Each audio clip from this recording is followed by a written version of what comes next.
საქართველოში არსებული პოლიტიკური ვითარების მორიგი განხილვა, კრიტიკა და განსხვავებული მოსაზრებები ევროპარლამენტში. დებატების ფარგლებში ევროპელი დეპუტატების უმრავლესობამ აღნიშნა, რომ საქართველოს პროგრესორებადი დემოკრატიული დაღმასვლა შემაშფოთებელია. მათ გააკრიტიკეს ქართული ოცნება და ისაუბრეს დემონსტრაციების წინააღმდეგ რეპრესიებზე. დეპუტატების მეორე ნაწილის კრიტიკა კი ძირითადად ევროკავშირისკენ იყო მიმართული.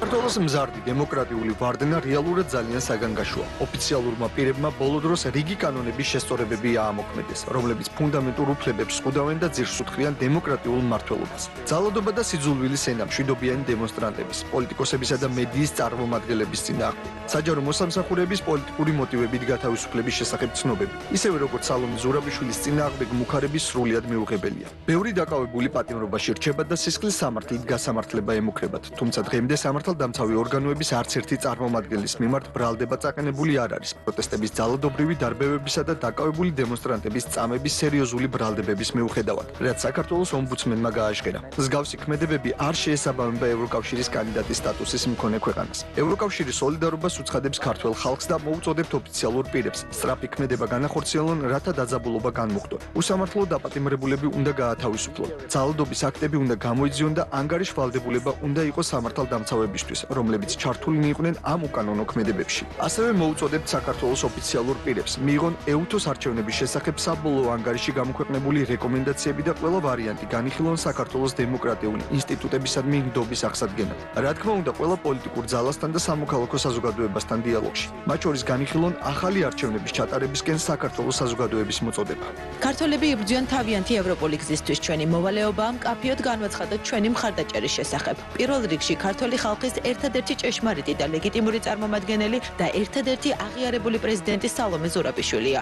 მეორე, ქართული ოცნება და თვითგამოცხადებული ერთპარტიული პარლამენტი არ არის ლეგიტიმური. მოვუწოდებ ევროკავშირის ლიდერებს, წევრ ქვეყნებსა და სხვა საერთაშორისო ორგანიზაციებს თავი შეიკავონ ყველა ქმედებისგან, რომელიც ლეგიტიმაციას მისცემს თვითგამოცხადებული ქართული ოცნების ხელისუფლებას. მოსახლეობის, ოპოზიციისა და სამოქალაქო საზოგადოების მიმართ ძალადობა გრძელდება. ევროპას ამაზე რეაგირება უნდა ჰქონდეს პასუხისმგებელი პირების, კერძოდ ბიძინა ივანიშვილის მიმართ პერსონალური სანქციების დაწესებით. ამ კრიზისიდან ერთადერთი გამოსავალი არის ახალი დამოუკიდებელი სამართლიანი არჩევნები ყოველგვარი შეფერხების გარეშე. სიმართლე ის არის, რომ არ არსებობს რეალური ინტერესი დემოკრატიისა და ადამიანის უფლებების მიმართ. უმრავლესობის პარტიები ამ რიტორიკას იყენებენ მხოლოდ იმ ქვეყნების წინააღმდეგ თავდასხმებისთვის, რომლებიც დასავლურ ინტერესებს არ ემორჩილებიან. საქართველოში ეუთომ შეძლო არჩევნების საერთო ჯამში სწორად ჩატარების დადასტურება. ეს არ უარყოფს ქვეყნის პრობლემებს, რომლებიც მრავალრიცხოვანია. ჩვენ დავგმეთ რამდენიმე კანონი საქართველოში, რომლებსაც არ ვეთანხმებით. ამავდროულად მიუღებელია ევროპული ელიტების სურვილი შეცვალონ არჩევნების შედეგები, როდესაც ის არ ემთხვევა ნატოს საგარეო პოლიტიკის არჩევანს. ისინი იქამდეც კი მივიდნენ, რომ ლეგიტიმაციას ანიჭებენ პრეზიდენტს, მიუხედავად იმისა, რომ ის ახლა კანონიერად აღარ იმყოფება თანამდებობაზე. ეს მენტალიტეტი წარსულს ეკუთვნის. საქართველოსთან მიმართებით ევროკავშირი ერთადერთია, რომელიც არაფერს აკეთებს და ეს სირცხვილია. ჯერ კიდევ ველოდები თქვენგან, რომ ამას ცხადად იტყვით, მაშინ როდესაც ჩვენმა პარლამენტმა უკვე გააკეთა ეს, ბატონო ევროკომისარო. ხალხი 55 დღის მანძილზე გამოდის, მათ წინააღმდეგ რეპრესიებია, სასტიკი თავდასხმები, თვითნებური დაკავებები, ძალადობა, საბჭომ ვერ შეძლო სერიოზული სანქციების დაწესება. ინდივიდუალურად სახელმწიფოებმა მიიღეს ზომები, მაგრამ ჩვენ არა. და ზომები, რომლებიც მიღებულია, უაზროა. ქართველებს, რომლებიც ქუჩებში ევროპული დროშებით გამოხატავენ პროტესტს, ევროპის ჟერად და ისინი ნამდვილად იმსახურებენ ჩვენს მხარდაჭერას. ის, რაც საქართველოში ხდება, სერიოზულია არა მხოლოდ საქართველოსთვის, არამედ კავკასიისთვის, შავი ზღვის უსაფრთხოებისა და ჩვენთვის. ანგარიშია პუტინი 1, ევროპა 0. თამაში ჯერ არ დასრულებულა. მოდით ყველაფერი ვქნათ, რომ არ წავაგოთ. ევროკავშირი მუდამ ჯირის უცხოური ჩარევის შესახებ, მაშინ როდესაც უკვე თვეებია ერევა საქართველოს საქმეებში, ემუქრება მას სანქციები და მხარს უჭერს გადატრიალებას თბილისში, რომელიც გვახსენებს მაიდანს უკრაინაში. დემონსტრაციები, უცხოეთიდან დაფინანსებული არასამთავრობოები. ამ ყველაფრის შედეგი ცნობილია და ის კარგი არ არის. ევროკავშირი ამას აკეთებს, რადგან საქართველოში გაიმარჯვეს იმ პოლიტიკურმა ძალებმა, რომლებიც ბრიუსელის დღის წესრიგს არ იზიარებენ. ჩვენს ინტერესებშია პატივისცეთ ქართველი ხალხის ნებას. არ არის საჭირო ქედმაღალი ლექციები და ესკალაციური ჩარევები. ამის ნაცვლად ჭირდება კარგი დიპლომატიური ურთიერთობები თბილისთან. საქართველო არ უნდა გახდეს მეორე უკრაინა. ბრიუსელმა მეტი უნდა გააკეთოს. ეს ბუნდესტაგის საგარეო ურთიერთობათა კომიტეტის თავმჯდომარემ მიხაელ როთმა თქვა, მაგრამ რატომ უნდა მოახდინოთ გავლენა სუვერენული ხალხის დემოკრატიულ გადაწყვეტილებებზე? ჩვენ ერებს შორის ურთიერთპატივისცემა გვჭირდება. ჩვენ არ გვსურს ევროკავშირის ჩარევის ნახვა. ქართველი ხალხის გადაწყვეტილებებში ჩარევას ბრიუსელი აძლიერებს. მაგალითად, იქ ბევრი პოლიციელი დაშავდა. ევროკავშირი ქაოსის მონაწილეა. ეს თავისუფალი ქვეყანაა. საქართველოს სურს ევროპა, მაგრამ ისეთი ევროპა, რომელიც მათ არჩევანს პატივს ცემს. საქართველო ბრიუსელის კოლონია არ გახდება. ქართულ ხალხს ევროპული მომავალი სურს, მაგრამ მათ მთავრობა ძალადობით, რეპრესიებითა და ტყუილებით პასუხობს. ქართული კოშმარის პარტიამ თავის ყველა ვალდებულებაზე უარი თქვა. ისინი აჩუმებენ ოპოზიციას, ავიწროებენ ჟურნალისტებს და დალოდობენ მშვიდობიანი დემონსტრანტების წინააღმდეგ. რეჟიმი აბუჩად იგდებს დემოკრატიას. პრინციპების უკან იმალებიან მაშინ, როდესაც მათ ყველა ქმედებით თელავენ. მათი პროპაგანდა პირდაპირ კრემლის სახელმძღვანელოდან არის აღებული. ისინი საკუთარ თავს სტაბილურობის დამცველად წარმოაჩენენ მაშინ, როდესაც ქაოსს თესავენ და საკუთარ მოქალაქეებს იღებენ მიზანში. არაფერს თუ არ მოვიმოქმედებთ ქართულ ხალხს მივატოვებთ იმ მთავრობასთან, რომელსაც დემოკრატიის ეშინია და რეპრესიებით საზრდოობს. ევროკავშირმა უნდა გააჩეროს საქართველოს გაწევრიანების პროცესი და სანქციები დაუწესოს მათ, ვინც ხელს უწყობს ამ რეპრესიებს. დღევანდელი სიტუაცია არის ქართული რეალობის უგულველყოფისა და სხვადასხვა ევროპული პოლიტიკოსის მიერ საქართველოს საქმეებში უპრეცედენტო ჩარევის შედეგი. ბოლო 2 წლის განმავლობაში ქართული მთავრობის პოზიციის ცვლილება წარმოადგენს თავდაცვის მექანიზმს ევროპის მხრიდან უსამართლო ზეწოლის პასუხად. რუსეთთან მიმართებით საქართველოს რთული რეალობის გაგების ნაცვლად კავშირმა დაიწყო ქართველებისთვის კარნახი, მიუხედავად იმისა, როგორ იმოქმედებს ეს მათ ეკონომიკასა და თავდაცვაზე. საქართველო რეალურად განწირულია რუსეთთან დაბალანსებული ურთიერთობების საძიებლად, რადგან ევროკავშირს არ შეუძლია უსაფრთხოების გარანტიების შეთავაზება. რუსულ არმიას შეუძლია თბილისში 3 დღეში იყოს. ნებამომეცით შეგახსენოთ, რომ ევროკავშირი წლების განმავლობაში კეთილგანწყობით თანამშრომლობდა რუსეთთან. საქართველოს ტერიტორიების ხანგრძლივი ოკუპაციის მიუხედავად. ამიტომ გამოვდივარ ჩვენი მიდგომის შეცვლისა და საქართველოსთან სამართლიანი, პარტნიორული დიალოგის განახლების მოწოდებით, რომელიც ურთიერთპატივისცემაზე იქნება დაფუძნებული. ევროპარლამენტარების დებატებს გამოხმაურებები მოჰყვა საქართველოში. ხელისუფლების წარმომადგენლები ამბობენ, რომ ჯანსაღი აზრის მქონე დეპუტატები ევროპარლამენტში ჯერ კიდევ არიან, რაც მნიშვნელოვანია. ოპოზიცია კი თვლის, რომ დღეს სწორი შეფასებები გააკეთა დებატების დროს ევროპარლამენტში და გააკრიტიკეს ის დეპუტატები, ვინც ქართული ოცნების პოზიცია დაიცვა. ეს იყო მე ვფიქრობ თავი გზავნილი, რომ სწორედ ახალი არჩევნები, რეპრესიების შეწყვეტა, პატიმრების გათავისუფლება, ის მოთხოვნები, რაც მუდმივად ისმის და თუ კი ეს ასე არ იქნება, მაშინ პოლიტიკური კრიზისი კიდევ უფრო გაღრმავდება, საქართველოს იზოლაცია კიდევ უფრო ღრმა იქნება. თითოეულ და ძალიან საეჭვო, ასე ვთქვათ, რეპუტაციის, პოლიტიკური რეპუტაცია მოქმედებაში დეპუტატის გარდა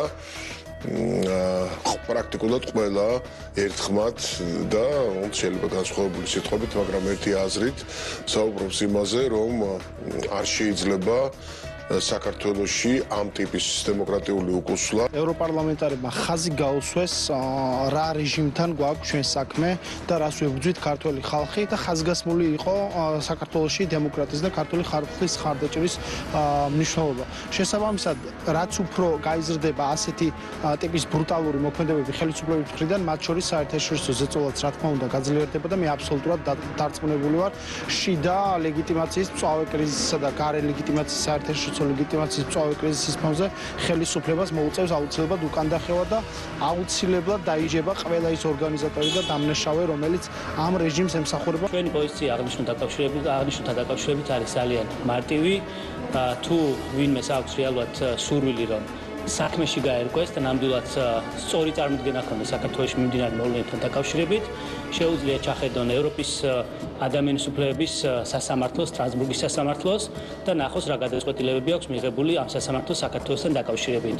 ჩახედოს ძალიან ბევრ საერთაშორისო ინდექსს და ნახოს თუ სად არის საქართველოს დემოკრატიის, ადამიანის უფლებების, კანონის უზენაესობის მიმართულებით და რაც თავარია ჩახედოს ევროკომისიის ანგარიშს, რომელიც ოქტომბერში გამოქვეყნდა და ნახოს სად არის საქართველოს თითოეული მიმართულებით, რომელიც რაც ეხება საქართველოს ევროკავშირთან ინტეგრაციის გზას.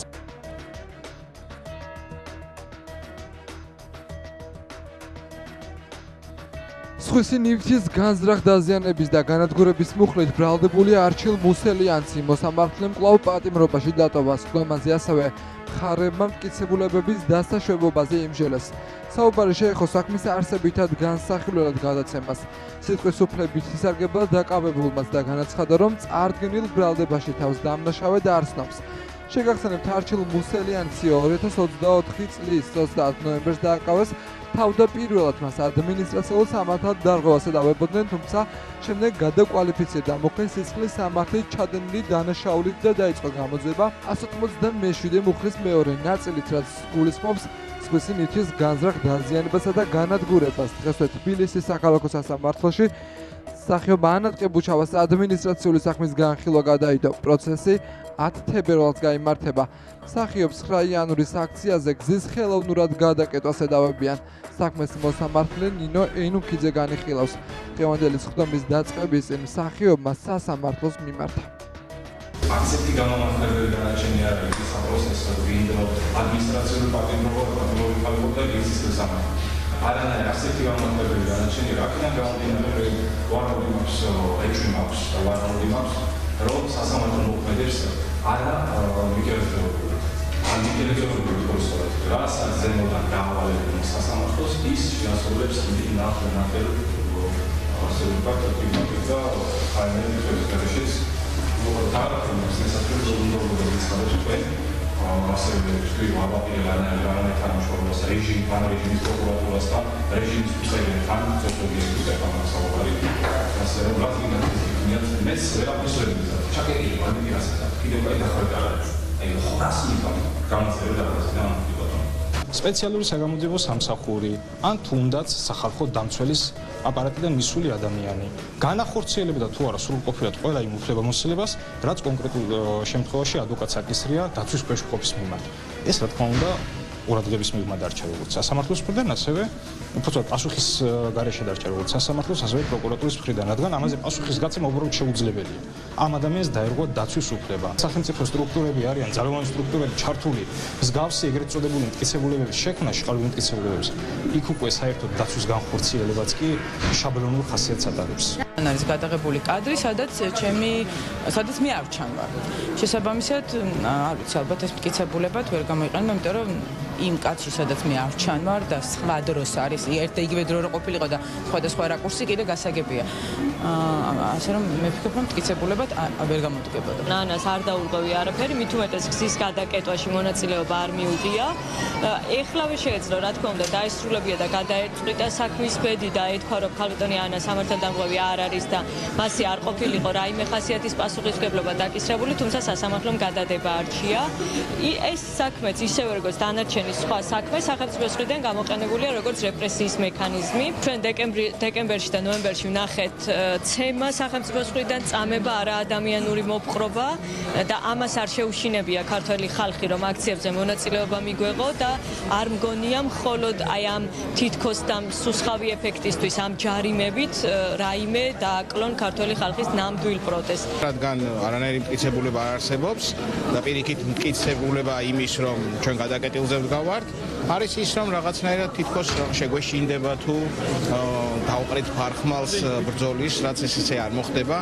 ის კი არა, ის ადამიანები, ის ჩვენი თანამოაზრეები, რომლებიც აბსოლუტურად უკანონოდ არიან დაკავებულები, ნაწამები და ნაცემია ხალხი, ამან არ დაგვაშია და ახლა აქ დაბარებამ და რაღაც აბსურდის თეატრში მონაწილეობა მით უმეტეს არ შეგვაშინებს. ფაქტიურად ახლა ეს დევნა, იმიტომ რომ გადაკეტილზე ადამიანი როცა არ იყო გადაკეტილი გავიდა, მოშორდა, წავიდა კაფეში, დაბრუნდა, უკვე გადაკეტილი იყო და შეუერთდა და ესე იგი მაშინ ხა რა არის იმის განსაზღვრება, რა არის გადაკეტილი ქუჩა. ფაქტიურად ესე იგი ყველა ხვდება ამის ქუჩა, ვისაც უნდათ იმას და ჯარიმებენ, ვისაც უნდა ადმინისტრაციული, რასაც უსამართლობის განცდა. ამიტომ ვამბობ, კარგი იქნება, რომ ტრანსლირებული იყოს. სერიალში ვცხოვრობთ. მე ვერ წარმოვიდგენდი თუ ის სცენარი, რაც შარშან გათამაშდა ჩემი ცოლის დაქალებში, გამეორდებოდა რეალობაში. ნუ აი ძალიან კომიკური სიტუაცია, ადამიანს არანაირი მტკიცებულებები არ აქვს. ყველაფერზე აი ესე თავჩახრილი პასუხობს და მაინც გადადეს პროცესი. რატო გადადეს პროცესი? რატო? გაუშვი ადამიანი, ანუ უდანაშაულოა. გაუშვი რა, რატო აწვალებ? რატო გინდა რომ აწვალო? გიორგი ბაჩიაშვილზე ზაზა შათირიშვილმა დაწერა, რომ ის მონაწილეობს ხელისუფლების ძალადობრივი გადატრიალების სცენარში. ფილოსოფოსის შეფასებით ბიძინა ივანიშვილის წინააღმდეგ გლობალური ჩრდილოვანი ძალები პოლიტიკურ შანტაჟს და ზემოქმედებას მიმართავენ. ორი დღის წინ ქართული ოცნების საპატიო თავმჯდომარის ადვოკატმა გაავრცელა განცხადება, რითაც კიდევ ერთხელ დარწმუნდა ქართული საზოგადოება, რომ ბიძინა ივანიშვილის მიმართ გლობალური ჩრდილოვანი ძალები პოლიტიკურ შანტაჟს და ზეწოლას ახორციელებენ. წარმოიდგინეთ, შვეიცარიის ბანკის ჯულიუს ბაერი დიდი ხნის მანძილზე უპრობლემოდ ემსახურებოდა კლიენტს, ხოლო 2024 წლის 29 აპრილის შემდეგ, რაც ბატონმა ივანიშვილმა გლობალური ომის პარტია საჯაროდ ამხილა ანტიქართულ გეგმებსა და ქმედებებში, ბანკმა მისთვის ხელოვნური პრობლემები შექმნა დაიწყო. ამ ყველაფერს კი წინ უსწრებდა ამერიკის შეერთებული შტატების უკვე წარსული ადმინისტრაციის მაღალჩინოსნების განცხადებები საპატიო თავმჯდომარის წინააღმდეგ. თუმცა კიდევ უფრო სკანდალური და აღმაშფოთებელია ბიძინა ივანიშვილის კიდევ ერთი ადვოკატის გუშინდელი განცხადება, სადაც ფაქტობრივად ყველა კითხვის ნიშანი იხსნება. ერთი მხრივ ხელით მართვას დაქვემდებარებული შვეიცარიის ბანკი ხელოვნურ პრობლემებს უქმნის ბიძინა ივანიშვილს, ხოლო მეორე მხრივ ხელს აფარებს ბაჩიაშვილს, რომელზეც საქართველოში ორი სისხლის სამართლის საქმე აღძრული. ერთ მათგანზე ბრალდებულია, ხოლო მეორეზე გამოძიება მიმდინარეობს. არ გასცემს მასზე ინფორმაციას, რითაც საერთაშორისო სამართლებრივ ნორმებს არღვევს. თუ ბაჩიაშვილი დამნაშავე არ არის, რა პრობლემას უნდა უქმნიდეს მას ბანკიდან გამოძიების მიერ მოთხოვნილი ინფორმაციის გასაჯაროება. თუმცა როგორც ჩანს, დასამალი ძალიან ბევრი აქვს და აშკარად იკვეთება, რომ იმ ჯაშუშური ქსელის ნაწილია, რასაც დღევანდელი რადიკალური ოპოზიცია წარმოადგენს. ერთია მისი ქმედებები ბიძინა ივანიშვილის წინააღმდეგ, მაგრამ მეორეა მისი ბოლოდროინდელი აშკარად ჯაშუშური საქმიანობა საქართველოს წინააღმდეგ. ის სრულად ჩაჯდა რადიკალური ოპოზიციისთვის გარეთ დაწერილ სცენარში. კერძოდ, დადის აქციებზე გამჭვირვალობის კანონს უწოდებს რუსულ კანონს, ვითომ და ევროპის სახელით ღიად მონაწილეობს განსხვავებული აზრის მქონე ადამიანთა ბუნიკში, არის TV პირველი საყვარელი რესპონდენტი, ხოლო არჩევნების წინა საღამოს ამ არხზე პატრონებმა იმდენი სისულელე და ტყუილი ალაპარაკეს, რომ დიდი ნაწილის დამახსოვრება თავად არ ჰქონდა მოსწრებული. მთავარი კი მაინც ის არის, რომ ბაჩიაშვილი პირდაპირ მონაწილეობს ხელისუფლების ძალადობრივი გადატრიალების სცენარში. ეს ადამიანი დგას იმ ხალხის გვერდით, რომლებიც არჩეული მთავრობის არაკონსტიტუციური გზით ცვლილებას ცდილობენ და ამბობენ, რომ თუ არ ჩატარდება ახალი არჩევნები, ქვეყანას არ ეყოლება კანონიერი ხელისუფლება. არათუ მათ გვერდით დგას, ის პირდაპირ მონაწილეობს ამ ანტისახელმწიფოებრივ პროცესში. არის კიდევ ერთი საინტერესო დეტალი. ბაჩიაშვილს ადვოკატირებას უწევს რობერტ ამსტერდამი. ეს არის პიროვნება, რომელიც ასევე მიხაილ ხოდორკოვსკის ადვოკატი იყო და ძირითადად ცნობილია იმით, რომ არა იურისპრუდენციას, არამედ გლობალურ ჯაშუშურ ქსელს ემსახურება და მისი ყველა კლიენტი სწორედ ამ ქსელის ან ნაწილი, ან დახმარების სანაცვლოდ აუცილებლად ეს ბედი უნდა გაიზიაროს. ამსტერდამი აქტიურად იყო ჩართული გამჭვირვალობის კანონის წინააღმდეგ პროცესებში. 2024 წლის 16 მაისს კი ასეთი რამ აქვს ნათქვამი: რუსული კანონი გამოყენებული იქნება სამოქალაქო საზოგადოების განადგურებისთვის. კაფეოთ ჩანს, რომ სწორედ ამსტერდამმა აიძულა ბაჩიაშვილი პოლიტიკაში შემოსულიყო. ჯერ კიდევ მაშინ, როდესაც ბაჩიაშვილს არათუ პოლიტიკასთან არ ჰქონდა შეხება, არამედ ერთი განცხადებაც კი არ ჰქონდა გაკეთებული საკუთარი სისხლის სამართლის საქმეებზე, რობერტ ამსტერდამი უმტკიცებდა საზოგადოებას, რომ ეს პროცესი იყო პოლიტიკური დევნა, არამედ თუ ბაჩიაშვილი მონაწილეობდა ქართულ პოლიტიკაში. ზოგადად ეს ხელწერა, რაც ამსტერდამმა ბაჩიაშვილის кейსით აჩვენა, არის კლასიკური მაგალითი იმისა, თუ როგორ მოქმედებს გლობალური ომის პარტია, Deep State, საკუთარი ჯაშუშური ქსელის მეშვეობით. ამ შემთხვევაში მათი დაქვემდებარებული ჯაშუში ბაჩიაშვილი აიძულეს შემოსულიყო პოლიტიკაში და ებრძოლა ბიძინა ივანიშვილის და საკუთარი ქვეყნის წინააღმდეგ. მათი მიზანი ხომ საბოლოო ჯამში პოლიტიკური ხელისუფლების ხელშეაღება და შემდეგ ჯაშუშების მეშვეობით მისი მართვა. კარგად ხედავთ, რომ მარტივად იკვეთება პოლიტიკური შანტაჟი ბიძინა ივანიშვილის წინააღმდეგ, როდესაც შვეიცარიის ბანკი ერთი მხრივ ხელოვნურ ბარიერებს უქმნის კეთილსინდისიერ კლიენტს, ხოლო მეორე მხრივ ხელს აფარებს გამოძიების ქვეშ მყოფ პირს და არაწვდის სამართალდამცველებს მასზე ინფორმაციას. მარტივი მისახვედრია, რომ ბაჩიაშვილს ამ პროცესების წარმართველი ძალები ბიძინა ივანიშვილის და საქართველოს წინააღმდეგ იყენებენ. არის თუ არა გიორგი ბაჩიაშვილი პოლიტიკურ პროცესებში ჩართული. ამბობს, რომ აფინანსებს აქციებს, თუმცა სად და რამდენს რიცხავს არ აკონკრეტებს. თქვა ისიც, რომ მისი და ნაციონალური მოძრაობის ღირებულებების შესაძლოა გარკვეულ საკითხებზე ემხრაოდეს. პროკურატურის სპეცოპერაციას, რომ როგორმე ყველა ჩემი აქტივი იპოვოს, დაეუფლოს და გაყინოს უსაფუძვლოდ.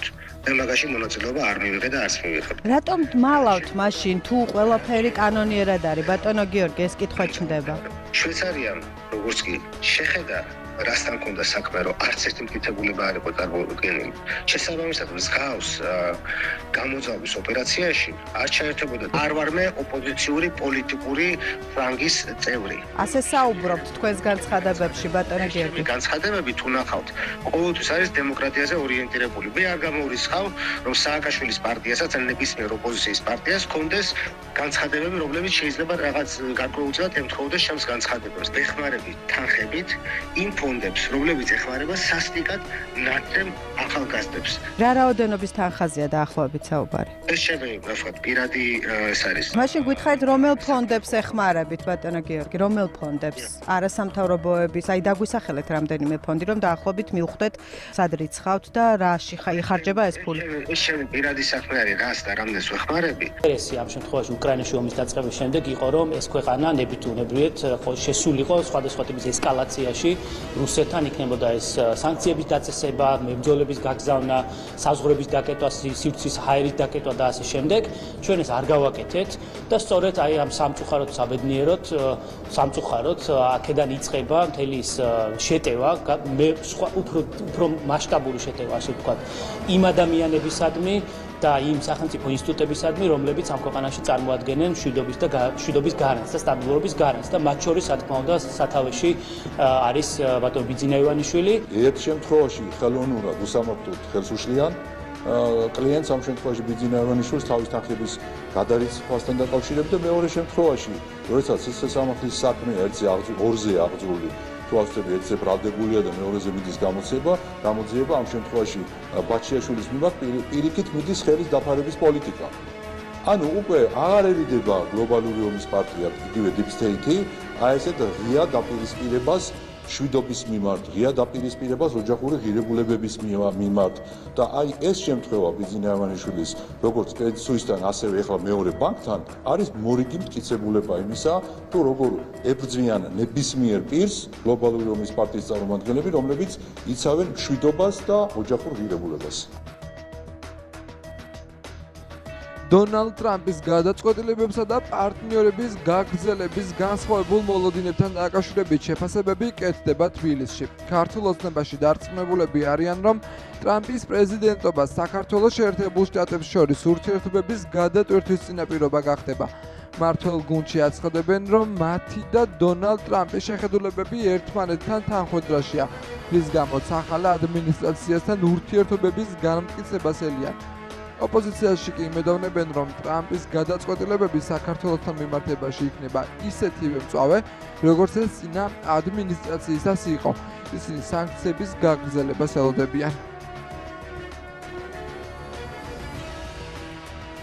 ჩვენ არც კი ვართ იმ დისკუსიების, იმ პრობლემების ნაწილი, რომელიც ახლა ამერიკას და სოფლიოს აღებებს. და ამიტომ ზოგადად ძალიან რთული იქნება, მე მგონი, ამერიკის ადმინისტრაციასთან ნორმალური ურთიერთობების აწყობა ყველა მხარისთვის. არის გამოიწვია, რომ საგარეო პოლიტიკას გადაიხედოს. კარგი იქნება თუ ცუდი კონკრეტულად ჩვენ შიდა პოლიტიკურ კონტექსტში ამის პროგნოზი მე მგონი ძალიან რთულია. ერთი რა ვიცი, რომ პოლიტიკურ სპექტრში გიჩქად არავინ არის, ვისაც შეუძლია ტრამპს ელაპარაკოს იმ პრობლემებს, რომელიც ტრამპს აღელებს. ჩვენ ვხედავთ, რომ საქართველოს ხავს უამრავი მეგობარი ვაშინგტონში და მე დარწმუნებული ვარ, რომ მას შემდეგ, როდესაც ქვეყანაში დაინიშნება ახალი არჩევნები და დემოკრატიული გადატვირთვა მოხდება, ჩვენ მართლაც გვექნება შესაძლებლობა, რომ გადავტვირთვათ ურთიერთობები, რაც შეეხება აი ამ არალეგიტიმური რუსული მარიონეტული რეჟიმის პირობებში გადატვირთვის პოტენციალს, ესეთი პოტენციალი არ არსებობს. თუ ვინმე ამაზე ლაპარაკობს ქართული ოცნებისგან, ისინი უბრალოდ ატყუებენ მორიგჯერზე ქართულ ხალხს. ჩვენი წარმოდგენით ტრამპის ადმინისტრაციის ახალი პოლიტიკა იქნება გაგრძელება იმისი, რაც იყო აქამდე, იმიტომ რომ ჩვენ ორპარტიული მხარდაჭერა ჰქონდა მანამდეც და დღესაც გონია შესაძლებელია უფრო ფორმები და სისწრაფე გადაწყვეტილებების იყოს უფრო სწრაფი და უფრო ხისტი, მაგრამ თუმცა მნიშვნელოვან ცვლილებებს ამერიკის ამერიკის შეერთებული შტატების პოლიტიკის საქართველოს მიმართ არ ველოდებით, სანამ საქართველოში ზუსტად ეს პოლიტიკა, რომელსაც ახორციელებს ქართული ოცნება და ეს რაღაცა ილუზიების შექმნა, რომ თითქოს 20 იანვრის მერე მოხდება გადატვირთვა, არის საფუძველს მოწყვეტილი და ამას დავინახავთ აი უახლოეს კვირებში. ქართული ოცნება საუბრობს ამ გადატვირთვაზე და არ ვიცი ამაში ისინი რას გულისხმობენ. ფაქტი არის ის, რომ ამერიკას ყავს ახალი პრეზიდენტი და საგარეო ველზე მისი მთავარი გამოწვევა ეხლა არის რუსეთი და ჩინეთი და არის გამოწვევა ის, რომ არ შედგეს რუსეთ-ჩინეთის ერთობა. აი ამ დიალოგში, როდესაც ის რუსეთთან ვილაპარაკებს და შემდეგ ჩინეთთან, საქართველოს თემა არ იქნება დომინანტი თემა. საქართველოზე საუბარი იქნება ამერიკის შიდა პოლიტიკურ სივრცეში. კონგრესი, სენატი, ვიცით რომ ორპარტიული გადაწყვეტილებები მზადდება აი ამ ნაწილში. ვნახოთ როგორ განვითარდება მოვლენები. პირველ რიგში მე მინდა დავიწყო სამძიმრით, მიუსამძიმრო საქართველოს უცხოურ აგენტურას, რომელსაც მინიმუმ 90 დღე ამერიკელი ხალხის და მისი პრეზიდენტის გადაწყვეტილებით არ ექნება არც ერთი ცენტი ჩამორიცხული და ეს 90 დღე ბევრჯერ გამეორდება. ამერიკამ ხელი არ უნდა შეუწყოს სხვა ქვეყანაში არეულობას, რასაც ჩვენ ვითხოვდით, ზუსტად იგივე გაიმეორა ახლა ტრამპმა ოღონდ უკვე ბრძანებით და არა მხოლოდ განცხადებით. ასე რომ მისასამძიმრებელი ნამდვილად აქვს ახლა აქაურ ძალიან ბევრ არასამთავრობო სექტორს. აქვს საერთო ხედვა ქვეყნების ჩვენ ორივე სახელმწიფოს განვითარებასთან დაკავშირებით და ეს არის ის, რომ ჩვენ გვინდა მშვიდობა უპირველეს ყოვლისა როგორც საქართველოში, ასევე ამერიკის შეერთებული შტატებში და ზოგადად მსოფლიოში და გვინდა საკუთარი ქვეყნებისთვის, საკუთარი ხალხებისთვის საუკეთესო ინტერესებით ვიმოქმედოთ. ამიტომ ეს ზოგად სტრატეგიული ხედვა ჩვენ ერთი გვაქვს და ამიტომ არა მხოლოდ ამ მხრივ იდეოლოგიურ თვალსაზრისითაც იქნება ეს საუბარი ოჯახური ღირებულებების დაცვაზე და ამ მხრივ საზოგადოების განვითარებაზე თუ სხვა მიმართულებით. ამიტომ ჩვენ სწორედ ამიტომ გვაქვს ეს დადებითი მოლოდინი, რომ ჩვენი ურთიერთობები დაუბრუნდება ნორმალურ ცივილურ ჩარჩოებს. ავარიული საცხოვრებელი სახლების ჩანაცვლების პროგრამის ფარგლებში კიდევ ერთი პროექტი სამგორის რაიონში, ვარკეთილის დასახლების მესამე მასივში, შუამთის ქუჩა ნომერ 40-ში განხორციელდება. როგორც თბილისის მერმა კახა კალაძემ დღეს დედაქალაქის მთავრობის ხდომაზე განაცხადა, აღნიშნულ ავარიულ შენობაში, რომლის დემონტაჟის განხორციელდება ამჟამად 55 ოჯახი ცხოვრობს, რომელსაც მუნიციპალიტეტი დროებით ქირით უზრუნველყოფს. ასევე 100 წელს მიღწეულ მოქალაქეებისთვის ერთჯერადი დახმარების პროგრამის ფარგლებში თბილისში რეგისტრირებული ხანდაზმულები 1000 ლარის ნაცვლად 10,000 ლარს მიიღებენ. აღნიშნული გადაწყვეტილების შესახებ დედაქალაქის მერმა კახა კალაძემ თბილისის მუნიციპალიტეტის მთავრობის ხდომაზე ისაუბრა და აღნიშნა, რომ სოციალური პროგრამების განხორციელებას მიმდინარე წლის ბიუჯეტშიც ძირითადი ადგილი დაეთმობა.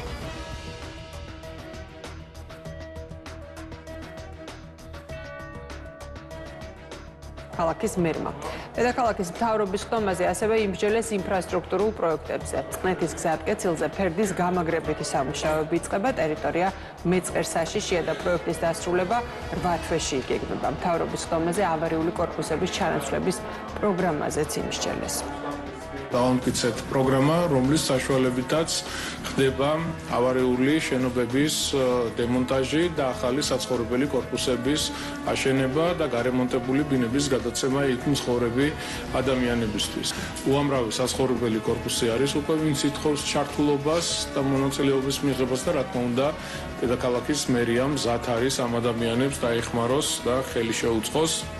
დღეს მოგაწვით ინფორმაციას იმასთან დაკავშირებით, რომ სამგორის რაიონში ვარკეთილის დასახლების მესამე მასივში, შუამთის ქუჩა ნომერ 40-ში განხორციელდება დემონტაჟი ავარიული შენობა ნაგებობის, სადაც ცხოვრობს 55 ოჯახი და ამ ადამიანებს გადაეცემათ ახალი გარემონტებული საცხოვრებელი პარტები. ამერიკული დაფინანსება დონალდ ტრამპის განკარგულებით საქართველოში მოქმედ არასამთავრობო ორგანიზაციებსაც შეუწყლებათ. ამერიკის პრეზიდენტის გადაწყვეტილებით საგარეო პოლიტიკასთან მიმართებით ეფექტიანობისა და თანმიმდევრობის შეფასებამდე ორგანიზაციებისთვის საგარეო დახმარება შეჩერდა. ახალი ადმინისტრაცია როცა მოდის, ყოველთვის წინა პრეზიდენტების დროსაც ესე იყო, უნებრივია რომ უმეტესი პროგრამები განსაკუთრებით რაც ეხება საგარეო პოლიტიკას, მაგრამ არა მარტო მაგალითად ნავთობის მოპოვებასთან დაკავშირებით გადაიხედება. მე აქ საფრთხეს ვერ ხედავ. ნამდვილად გადაიხედება. ეს არის ამერიკული დემოკრატიის ნაწილი. მგონია რომ ეს მხარდაჭერა მათ შორის ფინანსური კუთხით ამერიკის შეერთებული შტატებიდან კვლავ განახლდება დემოკრატიების განმტკიცების მიზნით და საბოლოო ჯამში სწორედ ტრამპის მხარდაჭერა გახდება ჩვენი ხალხის და ჩვენი ქვეყნის გამარჯვების საფუძველი. ეს ჩვენთვის არ იყო მოულოდნელი, იმიტომ რომ ჩვენ ამერიკელებისთვის, როგორც სხვადასხვა ფონდის წარმომადგენლებისთვის, ასევე თავად ამერიკის ოფიციალური წარმომადგენლებისთვის, ჩვენ არაერთხელ გვითქვავს, რომ მათი გადასახადების გადახდელების თანხა ხშირად საქართველოში ხმარდებოდა ხოლმე რადიკალური პოლიტიკური დღესასრიგის განვითარებას, ეს იქნებოდა რადიკალური ჯგუფების დაფინანსება, ეს იქნებოდა პოლიტიკური პარტიების დაფინანსება, რაც პირდაპირ უკანონო საქმედებაა ყველა სახელმწიფოში და მათ შორის საქართველოში. მაგრამ სამწუხაროდ მაშინ წინა ადმინისტრაციის პირობებში ამ თხოვნას რომ შეისწავლათ ეს დაფინანსებები, თუ გადაიხედათ ეს დაფინანსებები, არანაირი რეაგირება არ მოყოლია და ფაქტია რომ საქართველოს არა მარტო საქართველოში, მაგრამ საქართველოშიც ამ თანხებით რადიკალმა პოლიტიკურმა ჯგუფებმა შეძლეს პოლიტიკური სივრცის რადიკალიზაცია და პოლარიზაცია. გამჭვირვალობის კანონი ამიტომ იმიდეთ ამიტომ იყო ორჯერ ატეხილი აქ მთელი ამბავი, რომ გამჭვირვალობის კანონი გვინდოდა, იმიტომ რომ შავი ფული არ გადმორიცხულიყო საქართველოს სახელმწიფოს წინააღმდეგ. და ტრამპის ბრძანებაში ზუსტად ეს წერია, რომ არ უნდა გადაირიცხოს თანხები იმისთვის, რომ მშვიდობის წინააღმდეგ გამოვიდეს ვინმე სხვა ქვეყანაში. ანუ ამერიკამ ხელი არ უნდა შეუწყოს სხვა ქვეყანაში არეულობას, რასაც ჩვენ ვითხოვდით, ზუსტად იგივე გაიმეორა ახლა ტრამპმა ოღონდ უკვე ბრძანებით და არა მხოლოდ განცხადებით. ასე რომ მისასამძიმრებელი ნამდვილად აქვს ახლა აქაურ ძალიან ბევრ არასამთავრობო სექტორს.